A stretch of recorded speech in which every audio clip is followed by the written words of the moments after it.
3-4 দিনের মধ্যে পরিস্থিতি স্বাভাবিক পর্যায়ে চলে আসবে। তবে যারা এই সমস্ত অপরাধ করেছে তাদেরকে আমরা ছাড় দিব না। অবশ্যই তাদেরকে তাদের বিরুদ্ধে আইনানুগ ব্যবস্থা গ্রহণ করা হবে। আপনারা দেখতে পাচ্ছেন আমার সাথে 2 নেভি চিফ এবং এয়ার চিফ আছেন, আমরা একসাথে কাজ করছি। কিছুক্ষণ আগে আমার প্রফেসর ইউনুসের সাথেও কথা হয়েছে, ওনার সাথে কথা বলে আমার খুব ভালো লাগলো।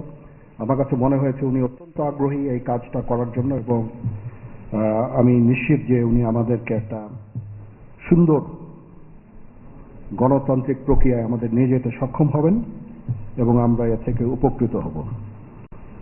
আর আমি দেখলাম যে স্টুডেন্ট এবং ভলেন্টিয়ার্সরা অত্যন্ত চমৎকার কাজ করছে। যেহেতু এখন ট্রাফিক পুলিশ ছিল না, তারা ট্রাফিকিং এর কাজ করছে, বিভিন্ন রাস্তা পরিষ্কার করা, যে সমস্ত ভ্যান্ডালাইজেশন হয়েছে যে সমস্ত স্থাপনাগুলোতে, ওগুলোকে পরিষ্কার করা। আমরা অত্যন্ত আনন্দিত যে তারা এই ভালো কাজগুলো চালিয়ে যাচ্ছে। আমি তাদেরকে অনুরোধ করব যে এই ভালো কাজগুলো যেন তারা চালিয়ে যায় এবং বিভিন্ন জায়গায় ঢাকার বাইরে যে সমস্ত লুটতরাজ অপরাধ সংগঠিত হচ্ছে ওগুলো প্রতিহত করার জন্য আমি তাদেরকে অনুরোধ করেছিলাম এবং তারা সেই কাজও করছে। এবং আমি নিশ্চিত যে আমরা সবাই মিলে একটা সুন্দর আবার স্বাভাবিক পরিস্থিতিতে আমরা ফেরত চলে আসতে পারব। আপনারা জানেন যে আমরা কেয়ারটেকার গভর্নমেন্টের প্রধান ডক্টর ইউনূসকে আমরা নির্বাচন করেছি অনেক আলোচনা করে, আমরা নিজেদের মধ্যে অনেক আলোচনা করেছি এবং সমস্ত রাজনৈতিক নেতৃবৃন্দের সাথে, স্টুডেন্ট কোঅর্ডিনেটরদের সাথে আলোচনা করেছি। আমার সাথে নেভি চিফ এবং এয়ার চিফ ওনারাও ছিলেন এবং মহামান্য রাষ্ট্রপতির সাথে আমরা আলোচনা করেছি এবং আলোচনা করে আমরা সর্বসম্মতভাবে সম্মত হয়েছি এবং ওনার কাছে প্রস্তাব দিয়েছি চিফ অ্যাডভাইজার ডক্টর ইউনূসকে করার জন্য এবং উনি এখন আমাদের চিফ অ্যাডভাইজার। কালকে আসবেন, কালকে হয়তো দুপুরে উনি এসে পৌঁছাবেন, আমি ওনাকে রিসিভ করতে যাব। আমরা ওনাকে সর্বতোভাবে সহায়তা করব। আমি army chief, navy chief, air chief, এবং আমি নিশ্চিত যে উনি সমস্ত রাজনৈতিক দল এবং সবার কাছ থেকে সাহায্য সহযোগিতা পাবেন। স্টুডেন্ট ফোরাম, স্টুডেন্টস, এবং আমরা সবাই মিলে ওনাকে সাহায্য করব এবং আমি নিশ্চিত যে তাহলে উনি অত্যন্ত সফলভাবে ওনার এই কাজ সমাধা করতে সক্ষম হবেন। অনেক ধরনের গুজব চলছে, আমি জনগণকে আহ্বান করব এ ধরনের গুজবে যেন কান না দেয়। আমরা একটা চমৎকার পরিবেশে সুন্দরভাবে সবাই মিলে আমরা কাজ করে যাচ্ছি। আমার সেনাবাহিনী নিয়ে বিভিন্ন সেনানিবাসের মধ্যে বিভিন্ন কিছু হচ্ছে ইত্যাদি সমস্ত গুজব রটনা করা হচ্ছে, এগুলোতে আপনারা কান দিবেন না এবং আপনারা এই ধরনের গুজব ছড়াতেও দয়া করে সাহায্য করবেন না। আমি জানি সবাই এটা ইচ্ছা করে করেন না, হয়তো আউট অফ প্যানিক আপনারা এটা করেন। এই জিনিসটা থেকে নিবৃত্ত থাকলে এটা ভালো হবে এবং আরেকজনকে কোনো নিশ্চিত না হয়ে কাউকে এ ধরনের কোনো খবর সংবাদ আপনারা দেওয়া থেকে বিরত থাকবেন, তাহলে এটা আমাদেরকে সাহায্য করবে। পুলিশের পুনর্গঠনের কাজ চলছে, এখন পুলিশ প্রধান একজন নিয়োগ দেওয়া হয়েছে। আমি নিশ্চিত যে পুলিশের মনোবল আবার ফেরত আসবে এবং পুলিশ একটা প্রফেশনাল ফোর্স হিসাবে ভালোভাবে তাদের দায়িত্ব পালন করতে সক্ষম হবে। সর্বশেষে আমি আপনাদের নিশ্চিত করতে চাচ্ছি যে সেনাবাহিনী, নৌবাহিনী, বিমান বাহিনী সর্বদা জনগণের সাথে আছে এবং থাকবে এবং আমরা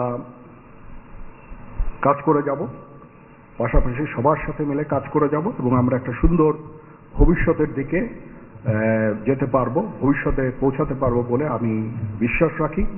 আপনারা আমাদের সবাইকে সাহায্য সহযোগিতা করবেন, আপনাদের সাহায্য নিয়ে ইনশাল্লাহ আমরা এটা করতে পারবো। আপনারা মিডিয়া অলরেডি অত্যন্ত দায়িত্বপূর্ণভাবে আপনাদের সংবাদ পরিবেশন করছেন, আমি আবার আপনাদের কাছে এই জন্য কৃতজ্ঞতা জানাচ্ছি এবং ইনশাল্লাহ আমরা সবাই মিলে দেশকে একটা সুন্দর একটা পরিবেশ আমরা সৃষ্টি করতে পারবো এই দেশে এবং আমরা সবাই ভালো থাকবো ইনশাআল্লাহ। এখন আপনাদের যদি কোনো কোয়ারিজ থাকে, কোনো প্রশ্ন থাকে আমাকে করতে পারেন। আমি যদি আমার জানা থাকে আমি অবশ্যই এটার উত্তর দিব। কালকে আমরা শপথ গ্রহণের জন্য যথাসাধ্য চেষ্টা করছি। একটা প্রস্তাব ছিল বিকালে করার, বিকালে খুব টাইট হয়ে যেতে পারে কি উনি 2:10 দিকে হয়তো এখানে আসবেন, এটা মেবি ভেরি টাইট। আমরা হয়তো তাইলে রাত্রেবেলা রাত 8টার দিকে করতে পারি। হয়তো 400 জন লোকের উপস্থিতি এখানে থাকবে। এই পরিসরে আমরা এক শপথ গ্রহণের অনুষ্ঠান ইনশাল্লাহ করব। সেনাপ্রধান, আমরা দেখেছি যে সেনাবাহিনী বাংলাদেশ এবং বাইরের যে কোনো দুর্যোগ সেগুলো কিন্তু মোকাবেলা করতে সক্ষম। রিসেন্টলি আমরা দেখতে পাচ্ছি যে বাংলাদেশের বিভিন্ন জায়গায় দুর্বৃত্তরা ডাকাতি থেকে শুরু করে লুট তরাজ করছে এবং গতকাল রাতের বেলা মোহাম্মদপুর, ধানমন্ডি এই এলাকাগুলোতে ঘটনা ঘটছে রাজধানী শহরে। এবং এই বিষয়ে আসলে সেনাবাহিনী কি পদক্ষেপ দিচ্ছে এবং সাধারণ মানুষ কিন্তু উদ্বেগ উৎপাদন হতে পারে? হ্যাঁ, প্রথম কথা হচ্ছে যে আমি দায়িত্ব নিয়েছিলাম অবশ্যই, এবং আমি রাজনৈতিক নেতৃবৃন্দর কাছ থেকে কথাও আমি ওনাদের কাছ থেকে ওনাদেরকে আমি বলেছিলাম যে আপনারা আমাকে সাহায্য করেন, যে মুহূর্তে এই ট্রানজিশনটা হবে এ ধরনের সমস্যার সৃষ্টি হতে পারে, এবং ওনারাও আমাকে বলেছিলেন যে ওনাদের যতদূর সম্ভব সাহায্য করবেন। তারপরেও কিছু কিছু ঘটনা ঘটেছে। এটা ঘটার পিছনে তো কিছু কারণও আছে, এবং আমরা ইনিশিয়ালি হয়তো কিছু এরকম ঘটনা ঘটেছে, বাট তারপরে এখন পরিস্থিতি কিন্তু অনেক শান্ত হয়ে আসছে। আমরা আমাদের যত স্ট্রেংথ আছে, পুলিশ কিন্তু নন এক্সিস্টিং, পুলিশ কোনো ডিউটিতে নাই। পুলিশের একটা বড় ফোর্স, এটার যে ভয়েড যেটা সৃষ্টি হয়েছে, এই ভয়েডটা সেনাবাহিনীর স্ট্রেংথ দিয়ে এটা পুরা করা সম্ভব না। আর তারপরেও আমরা যথাসাধ্য চেষ্টা করে যাচ্ছি, এবং হাজার হাজার লোককে আমরা কিন্তু এই সমস্ত সমস্যা থেকে আমরা উদ্ধার করেছি। বহু পুলিশ, আমার জানা মতে বহু পুলিশ, অনেক থানা, তারপরে সরকারি কর্মকর্তা কর্মচারীদের রেস্কিউ করা, এই সমস্ত কাজগুলো আমরা করেছি।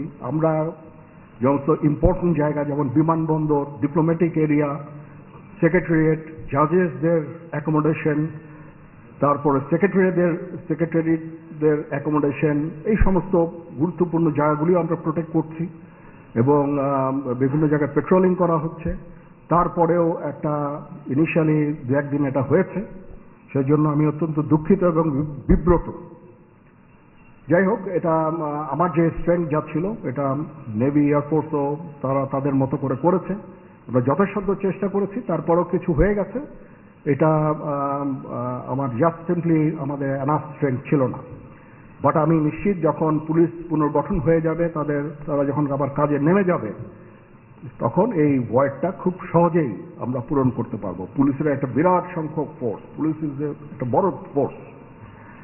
তো এই ফোর্স যদি নিষ্ক্রিয় হয়ে যায়, সেটার ভয়েড পূরণ করা সেনাবাহিনী, বিমান বাহিনী, নৌবাহিনী সবার পক্ষে সম্ভব না। আমরা এটার জন্য ডিজাইনডও না। যাই হোক, আমি নিশ্চিত যে খুব শীঘ্রই তারা পুনর্গঠিত হবে এবং এই সমস্ত ভ্যান্ডালিজম এগুলোকে প্রতিহত করতে সমর্থ হবে। বাট আমি এটুকু আপনাদের বলছি যে যারা এই সমস্ত কাজে জড়িয়েছে তাদেরকে আমরা আইনের আওতায় আনার সর্বোচ্চ চেষ্টা আমরা করব।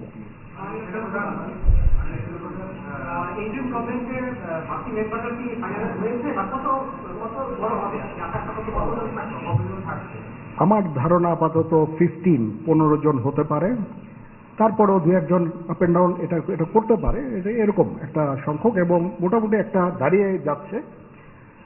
যেহেতু এটা ফর্মালি প্রকাশ করা হয়নি, এটা নিয়ে আমি আর আপনাদের সাথে কথা বলতে চাচ্ছি না। জি,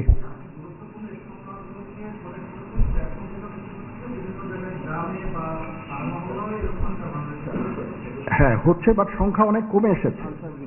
একদিন দুই দিন, প্রথম এক দুই দিনে যেটা হয়েছে, সংখ্যা অনেক কমে এসেছে। আমরা আনসার ভিডিপিকেও কাজে লাগিয়েছি, এবং আমি তো বললাম যে ছাত্ররা আমাদের সাহায্য করছে বিভিন্ন গ্রামে গঞ্জে। তারা এই কাজগুলো মাধ্যমে, তাদের উপস্থিতির মাধ্যমে আমাদের সাহায্য করছে, এবং বিএনসিসিকেও আমরা এটা করতে আমরা হয়তো এমপ্লয় করব এই কাজে। আমি আমার যত ফোর্স আছে মিলিটারি সব অল ডিপ্লয়, এবং তারা তাদের সাধ্যমতো এই কাজে নিয়োজিত।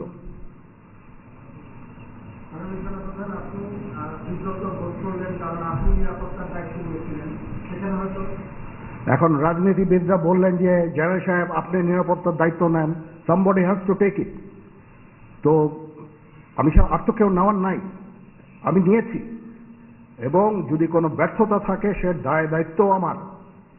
আমি আমার সাধ্যমতো চেষ্টা করেছি, এবং খুব কম সময়ের মধ্যে একটা স্বাভাবিক পরিস্থিতি ফেরত আসছে, বাট আমাদের আরো অনেক কাজ করতে হবে। ইনশাআল্লাহ আমাকে একটু সময় দেন, আমরা এই নর্মালসিতে নিয়ে চলে আসবো ইনশাআল্লাহ। ওকে, সবাই ভালো থাকেন, সুস্থ থাকেন।